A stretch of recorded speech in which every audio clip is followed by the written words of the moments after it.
Fabulous adventure. 81 with Brad, and lived here until 89. And that's the end of my Olympia story. And I have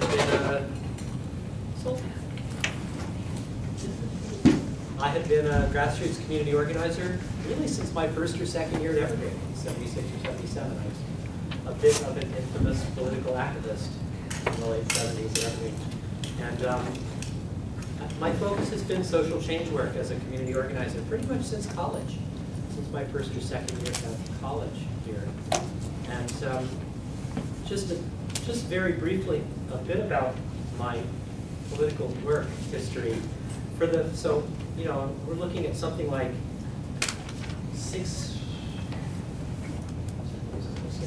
35 years political work? Is that possible? No, 20. 25 or 30 years. And the first half of that was what I now call single-issue, conventional, one corporate arm at a time organizing, which I didn't think of at the time. I was involved in anti-nuclear power and nuclear weapons issues around the local news, around Trident Nuclear Subbase, where I did a lot of direct action and nonviolent training workshops for students and groups. I did ancient forest protection work up in British Columbia for some years, Vancouver Island. I did a number of things where you know, we were battling things that I thought were the issue. You know, this is the most important issue: clear-cut logging, nuclear power, nuclear weapons, etc. And it took me about 15 years of that work, and then one day, sometime around 1993 or 4, in Earth Island Journal, which I was subscribing to at the time, there was an excerpt from an article by Richard Grossman. It was he had written a pamphlet called "Taking Care of Business," and it was about the power of the corporate charter and of corporate personhood. They weren't calling it corporate rights yet, and that all of these issues were reframed for me in a flash. And I had a major aha moment, and I couldn't organize the way I was after that. And so from around 93 or 94 to the present, I've understood that clear-cut logging actually is not the problem that we need to solve. The problem is that we, the people, have allowed our corporate subordinate legal fictions called corporations, not really existing things, right? Just in our head. They're thought form creations.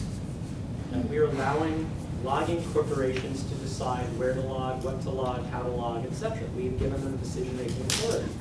That's the problem, is that we're not in charge of what happens to our forests. The problem is not that nuclear power plants are being built. That's the choice of the energy companies, public and corporate. The problem is that we, the people, are allowing these corporate entities to make decisions as corporations. Again, we're paying our electric bills every month to a legal fiction, a corporation, public or private, and somehow it doesn't occur to us that we, the people, should have some governing authority in what happens with that money. Is it invested in solar panels for all, or is it invested in nuclear power plants, or is it invested in coal, or is it invested in higher wages for the higher returns to the CEO?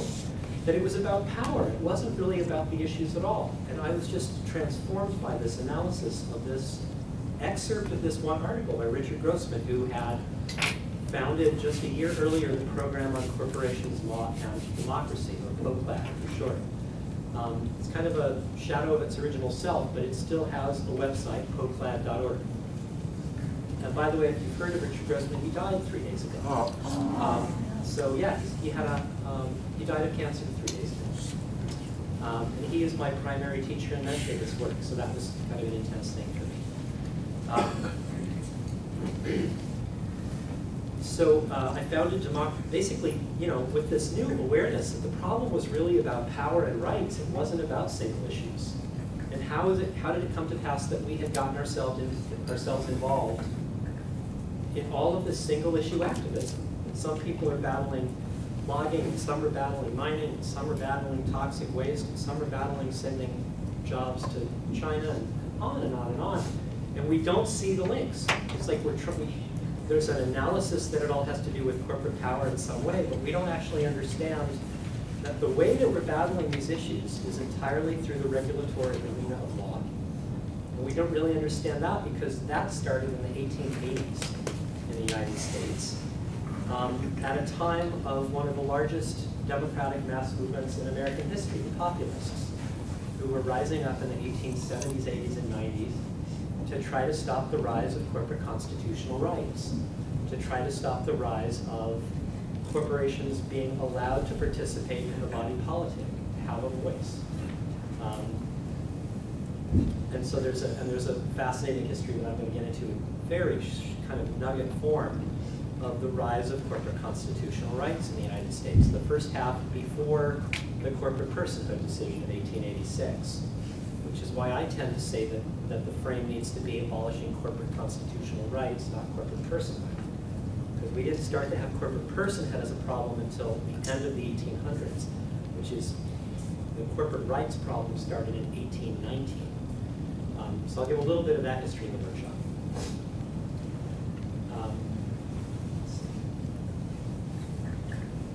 So I think what I'm going to do is just launch into kind of an overview of what I'm going to do with the workshop. It's kind of an intensive history lesson squeezed into a short amount of time. And so I'm going to ask that, especially since the crowd is so substantial, which is really cool, that I'm going to ask you to not interrupt my history presentation at all unless you have specifically a clarifying question about what I'm saying. That anything kind of bigger, longer to respond to, hold it until the last 20 or 30 minutes of the workshop. So what I have been doing for the last 15 years or so is leading 2 full-day intensives called We the People Are More Powerful Than We Dare to Believe, with the subtitle, First Steps in Dismantling Corporate Rule. And I've been leading this work for about 15 or 16 years, this workshop. And starting with the Occupy movement in Portland, which is only, what, 6 weeks ago or something is when it started there, 6 or 7 weeks ago, I've figured out how to take this 2-day workshop and condense it down to 2 hours, which is kind of insane. But people aren't willing to commit 2 full days on a topic they have never heard of or realize is so critical for understanding why we are feeling so powerless, politically and legally right now. So that's what I'm going to do for you. It's my 2-hour mini version of my 2-day workshop. I am leading my 2-day workshop January 14, 15 in January, 14, 15 in January, and happy to lead it in any community that wants it. So I squish a 5-hour history presentation down to about 40 minutes, which I'm about to begin. And then I spend another 20 or 30 minutes telling you an extraordinary story about what's happening in 130 communities in 6 states in the Northeast, just in the last 10 years, where communities are rising up against corporate rights and ending them under law at the local level, and enshrining rights of communities to govern themselves at the local level. It's absolutely extraordinary. So I'm going to spend 20 or 30 minutes talking about those 130 communities, and then we'll spend, hopefully there'll be 20 or 30 minutes left at the end for us to have a conversation, or you can ask me more questions. And I'm happy to stay. I don't know what the room requirements are, but I'm always happy to stay an extra 30 to 60 minutes if people want to continue talking about this stuff informally, or you have longer questions or whatever. So I'll be here till 5-ish if you want me to be. Is that, the room is available, presumably? Yeah, till that long? Okay. Yeah. So any questions before I lead in to this thing? Okay. So I failed to bring tape. There's no tape in the room. So I'm going to hold up this poster, or maybe somebody else will hold that up for me. I don't know. Either way is fine. Cool.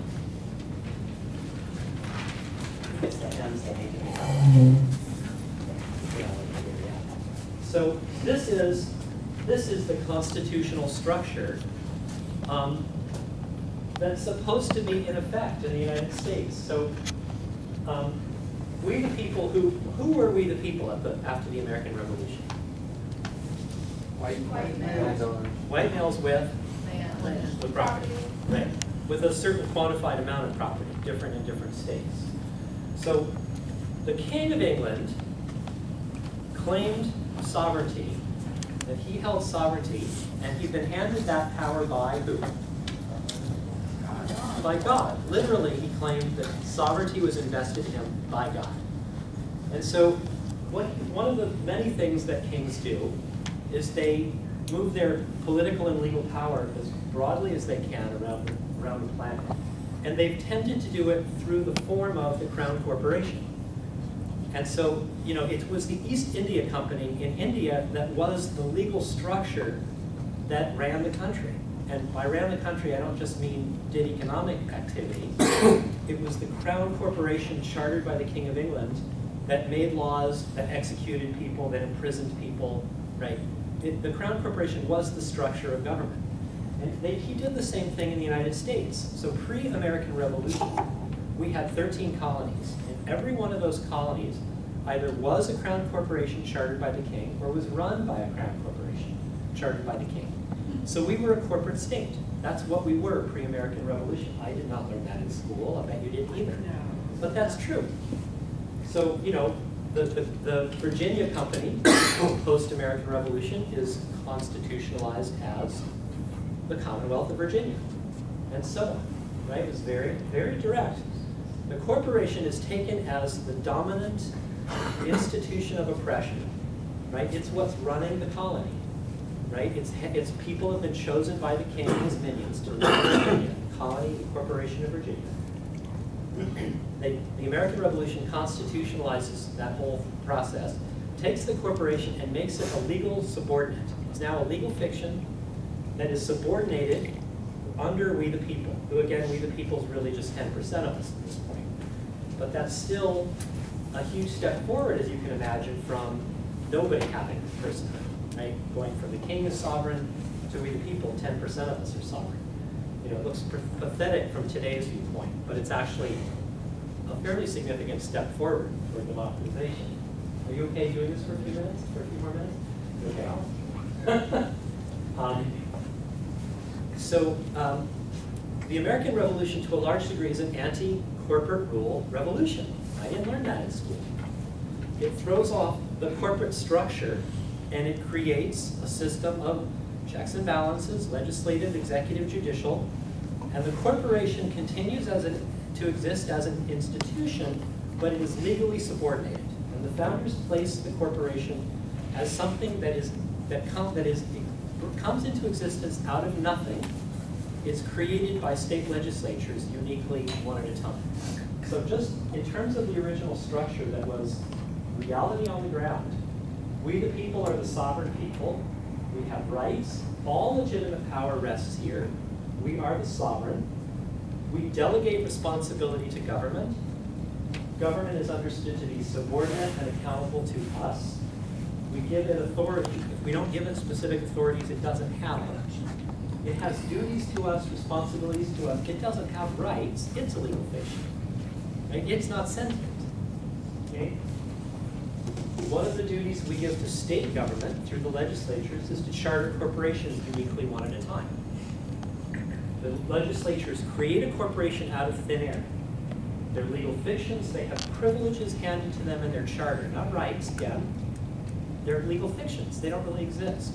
When I say they're legal fictions, all I mean is if I asked you to go out and take a picture of Exxon Corporation, you couldn't do it, right? You could take a picture of its building, its stockholders, its directors. You could take a picture of the articles of incorporation on a sheet of paper. The corporation is mind-made. It's this basic collective agreement in our heads, right? It's a business structure. That's all it is. So even something like limited liability that we take for granted now as part of the corporate form, that came about later as a new privilege granted to corporations through their charters. That's good. And that's the basic legal structure that was the law and the culture in the United States for the first century. And now I can't fail to mention that, of course, this entire thing is happening on land that that's been stolen by you know, the conquered class, that some native historians say 80 million people were pre-contact. 80 million people. This is what some estimates are. That's what Vine Deloria Jr. and his colleagues estimated a couple years ago, native scholar. So, you know, this whole thing, I'm telling you the story of the rise of people rights and corporate rights, but it's all happening within this context of, you know, physical and cultural genocide. So, I mean, let's not forget the context. Let's see. So clearly, we don't have that structure right now. We obviously don't have corporations acting as our subordinates, right? We don't have corporations being chartered one at a time uniquely. So something obviously really big happened, and I'm about to get into that. But let me just tell you a bit about that status quo for the first century in the United States. So in these charters, corporations were chartered to serve one specific need, one specific social need, and to cause no harm. So for example, a group of investors wanted to conglomerate their money together, and they went to the state legislature and they said, we would like we'd like to build a bridge across the river, or we'd like to build a canal, or we'd like to build a cotton mill to serve a particular need in the culture. And they would be given the privilege of doing that. And so the legislature would write a unique charter for that purpose, and that purpose only. And the charter usually lasted 10 to 40 years. And as soon as the task was completed, the charter was revoked, the assets were returned, it was dissolved. It was a dissolved corporation. And that was the norm. That was the cultural norm for much of the first century post-American Revolution. What were some of the requirements and prohibitions in this charter? Well, it was really fascinating. Because states were all doing this independently, there's not any absolute consistency, but there were general trends. So trends include corporations shall not be allowed to own or merge with other corporations. Why? Because we're holding the people in the corporation accountable for all harms and debts. And once you start these interlocking corporate structures, who's accountable for harms and debts? Right now we have this ridiculous diversion of the corporate social responsibility movement. I mean, it's really crazy. So we're holding legal fictions accountable, right? You can't hold legal fiction accountable. It's in here, right? It doesn't exist. We need to hold the decision makers accountable. People understood that culturally in the first century in the United States. So you don't allow mergers or buyouts or whatever, because it's all about who's in charge. We're in charge. We've delegated this responsibility to the state legislature. They're carrying out duties to us. Corporations were not allowed to donate money to political campaigns, to candidates, at all. Again, you didn't find the corporation if it happened. You imprisoned the decision makers. It was a crime against the people. It was a crime of the people who made the decisions. So the directors were imprisoned. It was illegal for corporations to donate money to civic and charitable organizations.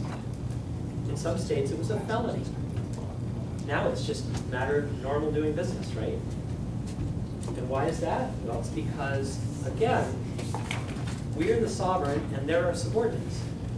And what happens when you become dependent on your subordinate for its corporate generosity, its financial generosity, right? It flips the dependency, right? Who's in charge? This is all about who is in charge, right? We the people, or our government, our legal fiction, the corporation. Corporations were not allowed to own land beyond what was required to fulfill the charter, right? No speculation, no subdividing. Corporations were allowed to have one particular purpose. They're chartered for one specific purpose. You look at corporations today like Weyerhaeuser. Weyerhaeuser owns forest land, it clear cuts the land. Then it pulls all the gravel out of the land. Right now you've got the barren landscape. Right? The corporation, Weyerhaeuser, now becomes a gravel corporation. And it stands for gravel. And then Weyerhaeuser becomes a real estate corporation. And it subdivides and it sells off real estate. Right? We take that for granted. That's normal. That would have been illegal under these laws. Right? One purpose. Even the vaults, even the financial records were public. In some states, it was literally public. You could walk off the street if you were a person, 10%. In other states, it was the state legislature, the attorney general who had the authority to look at their books. Again, they're subordinates. You can't allow a subordinate to keep secrets from you. They stop being subordinate, right? If they can keep secrets. So this was a culturally understood norm. And even up to the end of the 1800s, you still had high courts, like for example, the New York State Court of Appeals, 1890, in one of the last major charter revocations for these political reasons that I'm talking about, causing significant harm or deaths. 1890, the New York State Court of Appeals, in the revoking the charter of the North River Sugar Refining Corporation, 1890, said in their unanimous decision, the life of a corporation is less than that of the humblest citizen. Now this is the elite, right? These are white property men saying this, unanimous. The life of a corporation is less than that of the humblest citizen. Right? So I mean, just to give you a sense, we're talking about a very culturally different period. Right? It's hard for us to imagine a judge saying anything like that today. Because it's impossible. So clearly something happened. Well, so throughout the 1800s, corporations were starting to become more economically large and profitable and powerful. And corporate leaders started working in all sorts of ways through their legal structures to start breaking the chains that had been placed around the corporate form. It's a very interesting history. And if you go to Google and put in the two words personhood timeline, you'll see you'll have a couple of different things to click on, but you'll find an 8-page PDF that you can print out and just tape the 8 sheets together. And I'll pass it around the room. This is what you'll print out. I just taped it together. It's a 200-year timeline of persons and corporations gaining and losing constitutional rights. And for corporations, it starts in 1819. We had the woman in that was here. You had Jan? Yeah, Jan. All right. Years ago. Cool. So this has just been updated. Like 2 weeks ago, she updated the timeline for the first time in 12, 14 years. Great. This is the brand new one. This goes through the Walgreens class action suit that just happened in the last 6 or 8 months.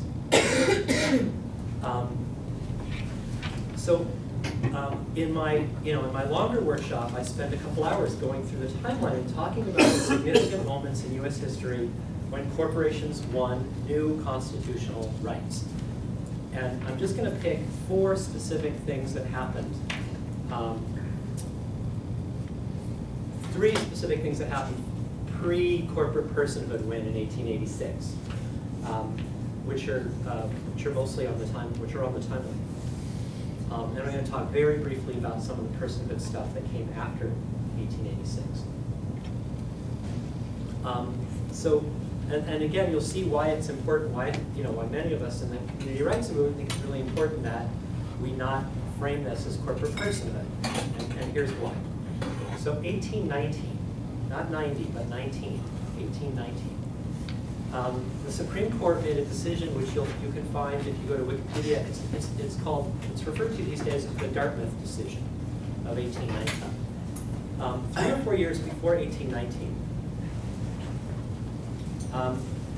there was starting to be a lot of political energy building in the state of New Hampshire and some other states around higher education. And there had been a number of very elite colleges, and Dartmouth was one of them, that had existed already before the American Revolution, that were chartered by the king to serve the children of the elite, to serve empire, right? That's basically what Dartmouth was about. And it had a grandfathered-in charter from the king that was remaining after the American Revolution. And in 1815-16, there was starting to be a lot of political organizing going on in New Hampshire, saying we need to make Dartmouth College, which is currently private, into a public Dartmouth University. Because there was political movement around having a university that served everybody, not just the elite's kids.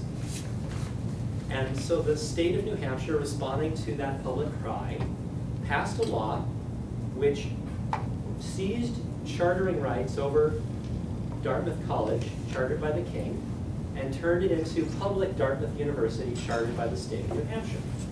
And the Board of Trustees of Dartmouth College pushed back, and they sued in state courts.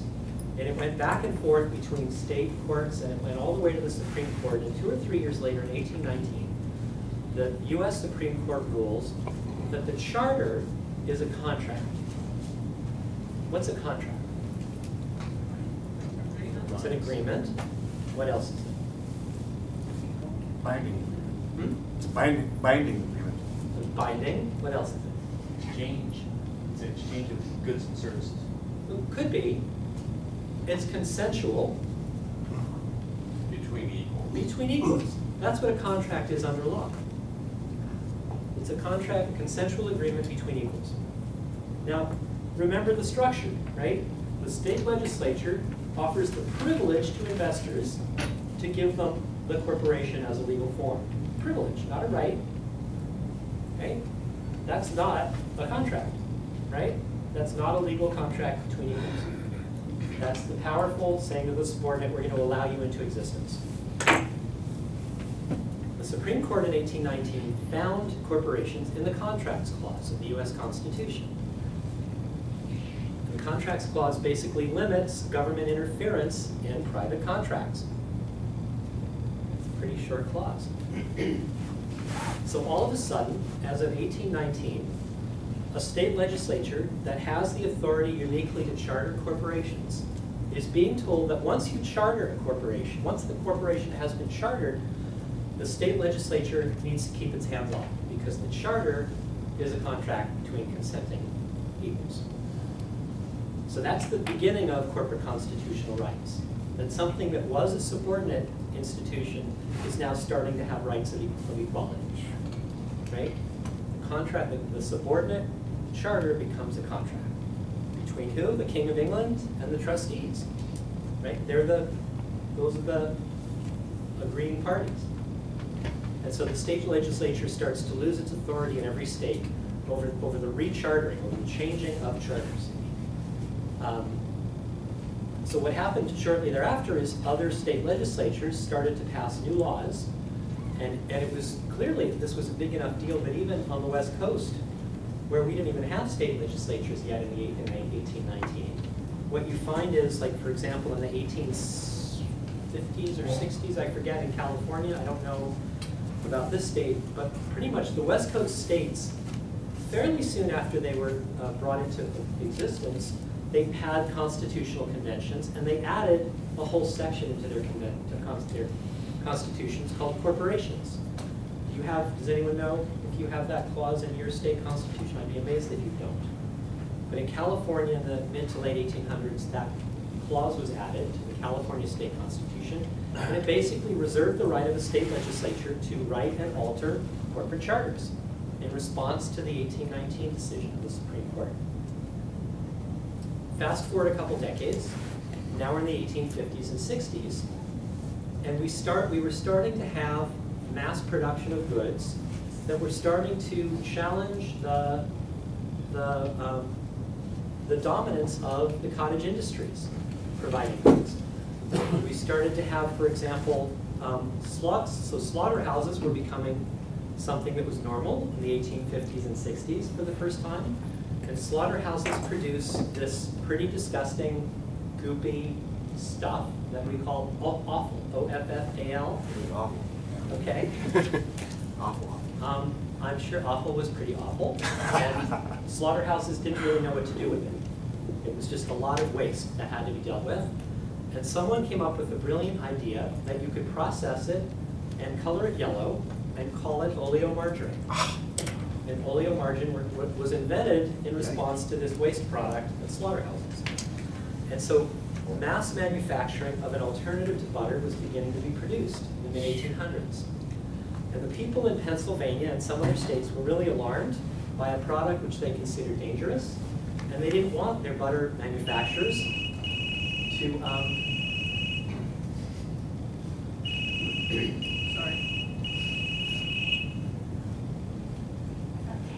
They didn't want their butter manufacturers to be threatened by, overwhelmed by this new supposedly superior product. And so they put pressure on the Pennsylvania legislature, and other communities did the same thing in their legislatures. And ultimately, the states started to pass laws that prohibited products being manufactured or sold in their states that they weren't convinced was safe. It was really that simple. And the corporations started challenging state authority to prohibit products that they were insisting was safe. And this went all the way to the Supreme Court. And by the 1850s and 60s, you started to see Supreme Court decisions that found corporations' rights in the Commerce Clause of the US Constitution. And the Commerce Clause says basically that the federal government has the jurisdiction to regulate commerce between states and other countries, and with the Indian tribes. That's close to the entire clause. It doesn't say anything about corporations. The word corporations doesn't appear in any of our founding documents for good reason. It was an anti-corporate rule revolution. And it was about people and rights.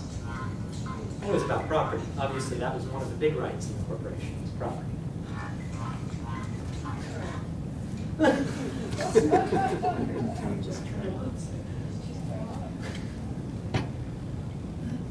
I'm not a cell phone owner, and I don't plan to. It's amazing, these things. They've taken over.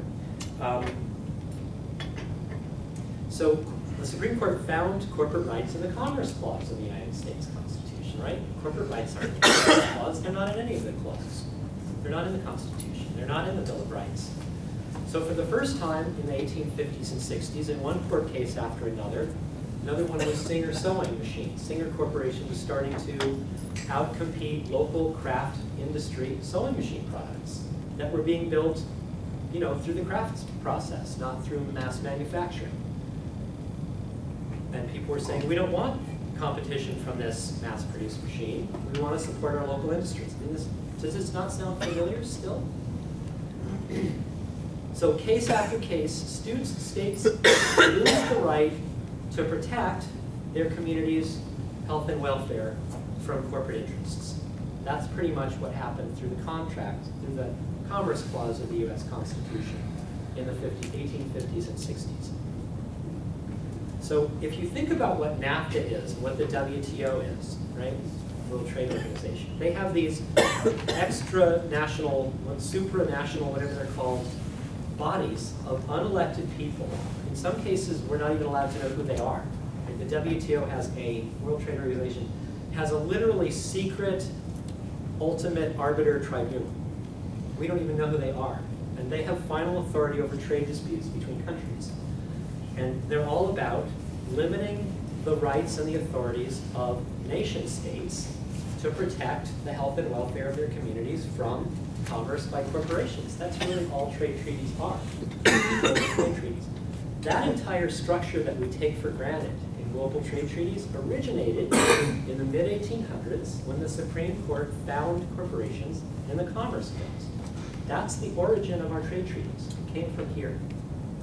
So when you hear in the corporate conventional media, how bad protectionism is, right? Protectionism. Ooh. That's what we're talking about. We're talking about governments, trying somewhat feebly to do the job they're supposed to be doing and protect the health and welfare of communities at the urging of those communities, right? Take care of us, protect us. That's protectionism, and it's illegal. It violates corporate constitutional rights as of the mid-1800s. So, and this is all over the place now. I don't know if you know this, but virtually every single environmental law in the United States is based in the Commerce Clause of the US Constitution. Virtually every single labor law in the United States is based in the Commerce Clause of the US Constitution. Very, very strange. There's a wonderful book that a colleague of mine wrote, Jane Ann Morris, who lives in Madison, Wisconsin, called Gaveling Down the Rabble, which is out, it's been out, 4 years ago. And the entire book is an introduction to the corporate use of the Commerce Clause, which sounds, I would think to you, like something that's dry and awful, but it's a laugh out loud book because the stories are so insane. the legal story she tells as a really good storyteller are really remarkable. Gabbling Down the Rabbit. Gabbling Down the Rabbit. Rabbit, yeah. By Jane Ann Lawrence. 3 words. Ann with an E at the end. So these days, let's say you're citizens of a group in Nevada that's been trying for years to figure out how to stop the importation of nuclear waste into Nevada. So Nevada's been seen as the dumping ground for the nation's nuclear waste for a really long time. Your own activist group's attorneys will say to you, there's not much we can do legally because to pass laws that prohibit the importation of nuclear waste into Nevada violates the Constitution. And what that means, what that translates as, is it violates corporate constitutional rights. It violates the corporation's use of the Commerce Clause. That's what that actually means in translation. We can't protect our communities from anything that corporations want to do in our communities, in our states. Would people just be willing to turn their cell phones off? Please, just turn them off. Okay, please? I should remember to do this right at the beginning, but I don't.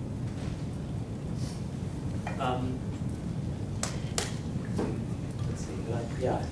My mind always just goes somewhere as soon as it rings. Let's see. So, yeah, so these are, there are actually a lot of examples, right? So the federal government, years ago, and this is more kind of the international equivalent, but the National Environmental Protection Act was weakened many years ago when I believe it was Venezuela sued the United States over turtle extruder devices in shrimp nets. The U.S. environmental movement was strong enough that our trade representatives were insisting that other countries' sale of shrimp to us, we would only allow it if the nets other countries' shrimpers were using had turtle extruder devices, because there was mass dying of turtles getting stuck in the nets. And Venezuela won against the United States in this tribunal of even after, it must have been in the WTO. And the National Environmental Protection Act laws around the protection of endangered turtles had to be weakened because it violated corporate rights at the international level. This stuff is happening all the time. And it all started here in this country with the Commerce Clause. Move forward a couple more decades, it's now the 1880s and 90s. New Jersey and Delaware state legislatures decide that they can fundamentally change the way corporations are chartered and draw virtually all of the large corporations in the country to recharter in their state instead of where they're currently chartered as a mass addition to their tax revenues by simply saying to the leaders of all these hundreds of corporations that are starting to appear, large companies in the late 1800s, the only rules you'll have to follow if you recharter here are our existing laws. There will no longer be corporate subordination laws. There will no longer be requirements and prohibitions of the corporate form laws. Gone. As long as you follow existing laws, you're welcome to charter here. And virtually all of the major corporations in the 1880s and 90s left their chartering state and rechartered from scratch in New Jersey and Delaware, and that's where they mostly still are today. So you might have a giant corporation that has headquarters in Seattle, but more than likely it's chartered in New Jersey or Delaware. That's the norm. If we had understood chartering and chartering revocation laws culturally, like people still did in the 1800s, we could have protected the retirement benefits of the employees of Enron. Because Enron was chartered in Oregon. I don't know if you knew that. Enron Corporation is one of these very strange anomalies where a really giant company is chartered here, or near here. So the Secretary of State could have have the legal authority in Oregon to revoke the charter of Enron as it was starting to collapse. He had the legal authority to seize all the assets and to dissolve the company before all the assets were sent off to all of the wealthiest folks in the corporation. And I believe tens of thousands of workers and retired workers within the company lost all of their retirement pensions. It was a catastrophe for tens of thousands of people. But instead, we had political uproar as conventional single-issue activists demanding that our government do something, our federal government, because we didn't understand where our power lay in that situation. And so there was no pressure against the government of Oregon at all. Nobody even knew it was chartered yet. We've forgotten our history. So all of these are examples that all happened before 1886. In 1886, corporations start winning personhood under law. In a case called Santa Clara County versus Southern Pacific Railroad Corporation. Santa Clara is a county in the southern end of the Bay Area, California, south of San Francisco. And that's the beginning of corporate personhood, 1886. Under the 14th Amendment of the Constitution, corporations win due process and equal protection as if they were freed slaves. Right? The word persons in the 14th Amendment were about giving personhood to people who had just been freed from slavery. But to be more accurate, to male freed slaves, right? Because female freed slaves still had no anything in terms of legal personhood protections until 1920, when women won the right to vote, and they still don't have full personhood. Women still don't have full personhood. That's what the Equal Rights Amendment was about in the 1970s. And that's a really good example if we want to think about the move to amend strategy of revoking corporate personhood or abolishing corporate personhood through a constitutional amendment. Let's remember what happened to the Equal Rights Amendment in the 1970s, where the federal government gave the women's movement 10 years to do all the work required to pass the constitutional amendment, which is supermajorities of the two houses of Congress and 3/4 of all the state legislatures, 38 states. And the women's movement got 2/3 of the houses, and it got 37 states in the 10 years. It didn't get 38. And the entire movement collapsed after an entire decade of efforts. There was nothing to show for their work after a decade. They fell one state short. Corporations get new rights when 5 Supreme Court justices say they do, and they're done. Right? Majority of the court, they're done. Corporations have won a new constitutional right. People, how do we win new constitutional rights? Through constitutional amendment. Slightly more work, would you say? Slightly. So I'm somewhat skeptical. I'm one of the, it's so fun to have new old friends in the room. Keep walking.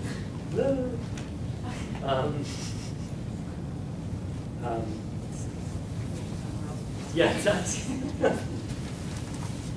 So I have been one of the people in the community rights movement who's been publicly skeptical about the move to amend strategy. I mean, I'm very excited about the idea of a constitutional amendment that abolishes corporate personhood. But I have 2 issues with it. One is corporate personhood is only half the pie.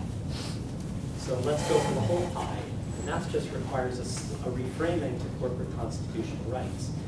My bigger concern is that the entire campaign's strategy is a constitutional amendment.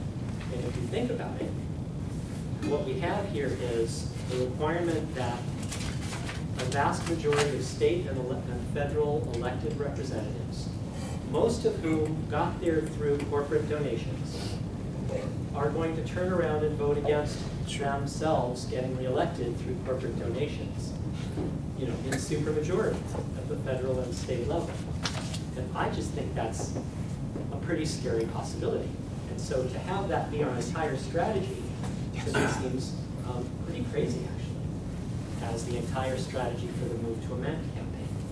So what my colleagues and I have been saying for the last couple of years since Move to Amend was launched is it's absolutely wonderful that there are all these local campaigns being built around the United States to pass these non-binding resolutions at the city council level, or in some cases by direct public vote, asking their federal representatives to support a constitutional amendment to abolish corporate personhood. That's great. That's some base level organizing that's been done. But that's a crazy place to stop, right? You've now mobilized hundreds, if not thousands, of people in your community. Like in Eugene, just a week or two ago, the Move to Amend group there handed 5,000 signatures that they collected over many months to the Eugene City Council. And it looks like they're going to have no problem getting the City Council to agree to pass this symbolic resolution, but it has no teeth. Right? So that's great. That's a really good first step. You have 5,000 names and addresses now, people in So Eugene. you don't stop there. You don't stop there. That's step one. But we- And what we can't get Moved to Amend as a leadership team to do so far is to pay attention to these huge successes going on in the community rights aspect of this work, where people are then moving ahead and passing legally binding ordinances at the local level that rein in corporate constitutional rights under law. Today, right? As soon as it's passed, you have passed law. So we'll talk about that in greater detail. But it seemed like a good moment to just bring in a critique of Move to Amend. So 1886, 14th Amendment, corporations win. First Amendment win rights of due process and equal protection as if they were slaves. It's pretty absurd. And they then start winning more and more Bill of Rights protections as well. And so from then until the current day, they continue to win more and more constitutional rights. They started winning First Amendment rights, free speech rights, in the early 20th century, and they continue to expand their First Amendment rights. So imagine you're corporate attorneys, and you've won an initial, you've got a wedge in the crack in the wall, and a newspaper corporation through the Supreme Court has been awarded First Amendment rights. I think that was the 1930s, I believe. It's on the timeline, wherever it is. Particular court case. It makes sense that the corporate lawyers would use a newspaper corporation to begin that process of the corporate form winning free speech, right?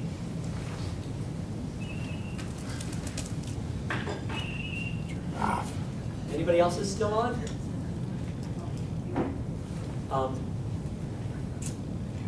So once they won that crack, then they just start expanding and expanding. Anything you can get the Supreme Court to define as free speech, you can get the Supreme Court to call a First Amendment right, if it's speech, right? So ultimately, we've now reached these absurdities where the wording on a package that you buy in the store is free speech. Corporations have won political and commercial free speech at a level that would blow your minds.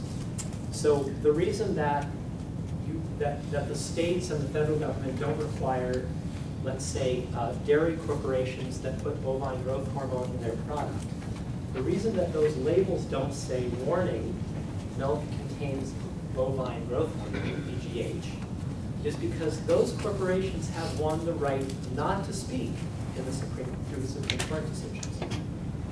They've won the right not to speak, which is one of the additional wins they won after they won the right to speak. Or you go to Pacific Gas and Electric, which is the energy company in much of California, and those corporations have won the right not to speak in what is put in their billing envelopes to their customers every month. That was a major victory. That it's a regulated monopoly utility in California, and up until a few decades ago, there were public interest utility organizations that have the authority to put information about energy issues in the PG&E billing envelope every month. Until the lawyers argued in the Supreme Court that that violated the corporation's right to not speak. And they won that case. So these are like continuing and continuing and continuing. Maybe the most significant expansion of First Amendment rights for corporations is 1976 in a Supreme Court case, Buckley versus Valeo, B-A-L-E-O, which for the first time equated money and speech. That the Supreme Court ruled that to limit how much money a corporation can donate to influence an electoral campaign is to limit its right to speak. I mean, it's that explicit. Money equals speech. That was Buckley versus Valeo. So that's really the beginning of the end for campaign finance reform in the United States. So when you hear in the press that in 2010, in the Citizens United case, the floodgates were opened for corporate money in elections. That's actually not accurate. And that's also part of my problem with the way these issues are being framed. Corporations could already donate close to unlimited amounts of money after 1976, but they had to do it through PACs, political action committees, or through individual named people. And there were limits on how much money a PAC could give, but there was no limits on how many PACs a corporation could have. So they had as many as they needed to get their money into particular candidates.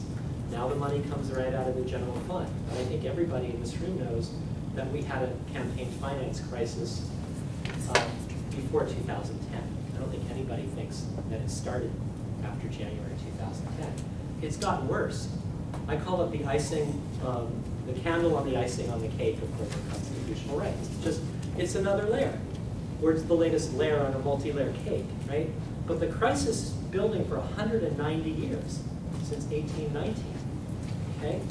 So that's First Amendment rights, and the last little tidbit I'll mention is property rights, which are part of the Constitution itself, not part of the Bill of Rights.